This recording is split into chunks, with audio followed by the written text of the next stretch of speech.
اگه تحریم‌های ایران برداشته بشه، کدوم کشورهای جهان ضرر میکنن؟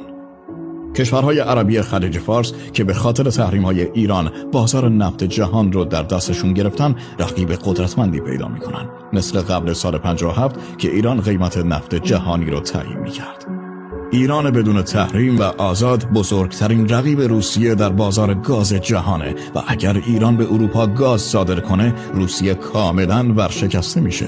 ایران میتونه بزرگترین رقیب ترکیه در صنعت گردشگری بشه و میلیون ها نفر برای تعطیلات به ایران بیان. در صورت برداشتن تحریم ها میتونیم صدها هواپیما به ناوگان ایران ایر اضافه کنیم و رقیب جدی برای هواپیمای ترکیش و قطر ایرویز و امارات میشیم.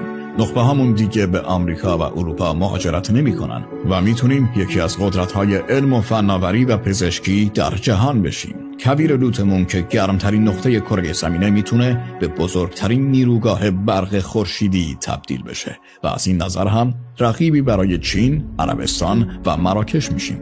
اگه ما رو فالو نمی کنی، احتمالاً هیچ وقت هم دیگر رو نمی بینیم.